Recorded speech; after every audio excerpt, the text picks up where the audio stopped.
this person is sucking up way too much of your time and energy. I believe that people flirt for fun. That makes it so confusing. Welcome to the world of the single people.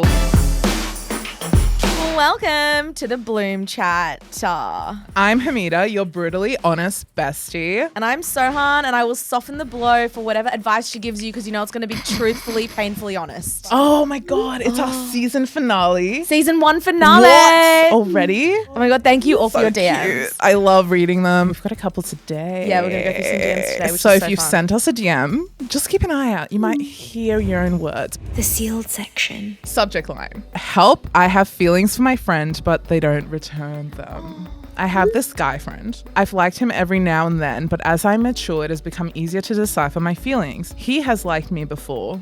We've even liked each other at the same time, but neither of us knew. He doesn't like anyone currently, and he knows that I like him at the moment. We tease each other a lot, call each other cute, and send lovey-dovey emojis. However, I have clarified, and he doesn't like me. I think it's over. Sorry, no, continue.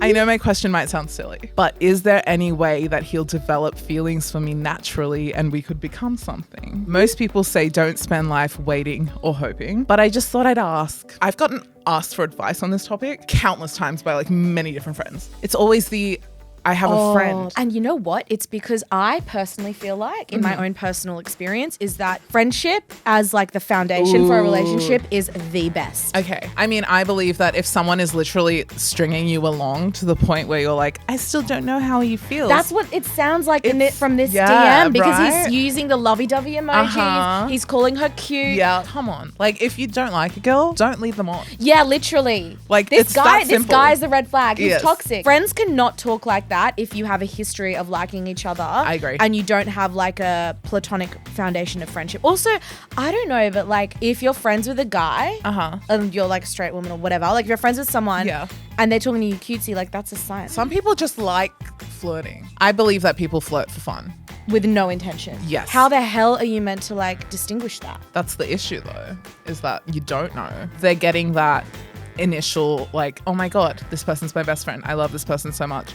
And you feed off that energy and then you move on to the next person. You've that never makes had it to. really hard. That's I basically know. like, that makes it so confusing. Welcome to the world of the single people, Sohan. That's literally what it is. Confusion. I feel like that's so confusing and rude. Oh, yeah. I feel like my gut and like my rational mind is telling me that in that situation, then you just need to be like, I mean, our DM has done that. Yes. Like, do you have a crush on me? Do you want to date and be in a relationship together or try it? Okay, they say no. What do you do?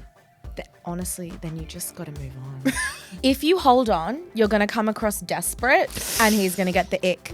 If you move on with your life, let go, just live your life, be your best self, then maybe he'll fall in love with you. See? But he might not, and then you'll be fine anyway because you're doing your own thing. Thank you. Focus on yourself. Yeah. And people will come. Okay, so what are like the first 3 steps that someone should take if they're trying to come out of a crush situation and focus on themselves? I wouldn't give 3 steps. I'm usually just like, look, you need to focus on yourself. This person is sucking up way too much of your time and energy. So it's like you need to evaluate what the situation is doing, kind of get some clarity, step back, look at the big picture. Is it as big as you think it is? Because most of the time it's not. It's not. They're so engulfed in this crush that it affects like every part of their life. And I'm like, dude, this guy doesn't even like you back. Why are you letting this affect you like this much? And I understand that when you're in it, it's difficult to step back and look. You just need to like, I'm going to focus on me. And then you know what's going to happen when you focus on you? He's probably going to come around. Yeah. Anyone else there's going to be like an influx of people wanting to be around your energy because you're giving the vibe. Yes. Because you're focusing on yourself. You are the vibe. You are the vibe. Red flag, green flag. All right, red flag, green flag. This is our listener submission edition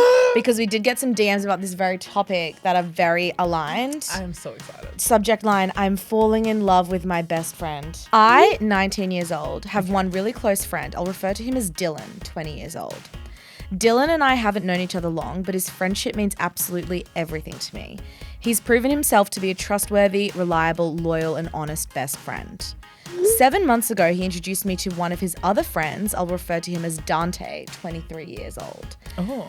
Dante and I clicked immediately, and we've been pretty close since. Nothing more than friends, but I've been crushing on him for a while now. I mentioned it to Dylan a few months ago, and he told me I can never go there with Dante. Sorry? His reasoning being that my past relationships have been very rocky and unstable. All right, Judgiana. They usually come to an end because of my mental health. Aw. Each time I go into a relationship, I think I've gotten better, but the same cycle happens. Dylan doesn't want to see me break Dante's heart. They've been friends for years. What about your heart? Yeah, Dylan doesn't sound like a great friend anymore. Dante is super sensitive and sweet and still a virgin and hasn't had a relationship before. Oh. I'm the complete opposite. I'm quite unhinged and out there, far from what society sees as normal. I've had 10 sexual partners and 16 relationships, and I've been engaged once when I first turned 18. Wow. Wow. That's honestly okay. I love that for slay. you. Yeah. The fact that Dante is a virgin, why does she keep saying he's a virgin? Maybe it's like one of Dylan's main points. Yeah, it sounds like it might be. Yeah. The fact that Dante is a virgin and hasn't had a relationship doesn't bother me though. He's an old school romantic and has shown endless amounts of green flags. Oh. He's recently started therapy for his childhood trauma Okay, King. and is currently trying to find himself. Oh my I God. love that. As one of Dante's friends over these 7 months, I've come to learn that whoever he ends up with will be very lucky to have him. But all I want is for that person to be me. He makes me feel so safe and we get along so well, and I could go on for ages. I know he likes me back. However, when Dylan was made aware of this, that I'm still crushing on Dante, he said that if I ever date Dante, he wouldn't approve and he would stop talking to us. And if we broke up, he would side with Dante. What? So you're going to stop talking. I'm and then, sorry. Okay, I want to be with Dante, but I don't want to lose a potential lifelong friendship with Dylan.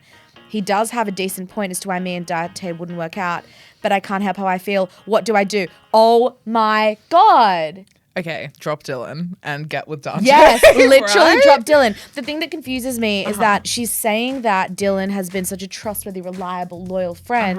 I just don't think that friends have agency to tell you what you can do. No. Like with anything. No. Like they can warn you and be like, hey, maybe, you should work on your mental health Yeah. before you get into another relationship. Do we think Dylan is like, is there an ulterior motive? In love with her. Or Dante? Let's imagine that Dylan has no feelings for either one of them besides friendship. Why is Dylan prioritizing his friendship with Dante over his friendship with you? I understand they've been friends longer, but like, why does he care more about Dante's outcome He's in love of with the Dante. The more I think about it, it's the only thing that makes sense. It's the only thing that makes sense. Stop it. Full stop. What I can't get over is Dylan should not be telling the original poster who they can or cannot date. 100%. Because who cares? As if like I'm gonna stop being friends with one of my friends. I'll be like, I'm friends with both of you. If you guys want to fuck up your friendship, fine by me. Yeah. Like, why is he so like all or nothing? I reckon what they should do Oh, tell is me. be like, Dylan, I love you, but you can't tell me like what to do in my life. You can advise me. I'll listen to you. I'll always listen to you. You're my friend. But I really think I'm ready for this because ABC. Do you guys like each other? Yes. Yeah. You guys get along? Yes, you're friends. The way you talk about Dante, it's like so sweet. Such like lovey-dovey feeling, such good vibes. Also, this bit where she says, I know he likes me back. Like, he knows that. Like, why are we preventing doing? this? Maybe instead of making a list of why you're wrong for each other, like, make a list of why you're good for each other, which you have kind of said here. Yeah. But I think, also, what does Dante think? Like, is Dylan telling Dante this? True. Is Find Dylan that like, out. stay away from her? Like, don't let her, like, Or is he date just you? manipulating this side? Yeah. And like not saying anything? It's a very weird dynamic. But if they're going to have a friendship breakup over this, that person does not deserve to be in your Yeah. life. The amount of times we talk about this on the podcast, but like, it's not the end of the world if you lose someone, guys. Like, you can find someone else down the Yeah. line who's going to be better if that's platonically, romantically, sexually. I'm Dylan. so mad at Dylan. Dylan, if you see this, watch your back. So definitely Dylan is giving red flag in this scenario. I think Dylan is the problem. Yeah. And Yeah. You need to drop Dylan. Yeah. And get with Dante. Get with Dante, because you and Dante, your situation is a huge green flag. Help me, Hameda. Should you hold on, darling? Our original OP. I know we've like had a few stories here today, but we still remember you. I guess you need to assess how much the friendship means to you, like Sohan said. I don't know why I'm trying to be rational about this. You need to just stop and move on. Kind of focus on yourself, focus your attention inwards rather than outwards onto this person. And if he's like still into it, you will know. And also just remember these like intense crush feelings, like it will pass. Oh. Like it will literally pass. You deserve to be noticed and you deserve to have someone like you. And he told you he doesn't. So Time to move on. I'm sorry, darling. You'll be fine. You'll be so fine. You'll be even better than fine. As soon as you're over this, you'll be tearing up the streets. Unstoppable. If you've got any issues you want us to discuss on the Bloom chat, send us a little email at bloom@buzzfeed.com. See you next season. Bye.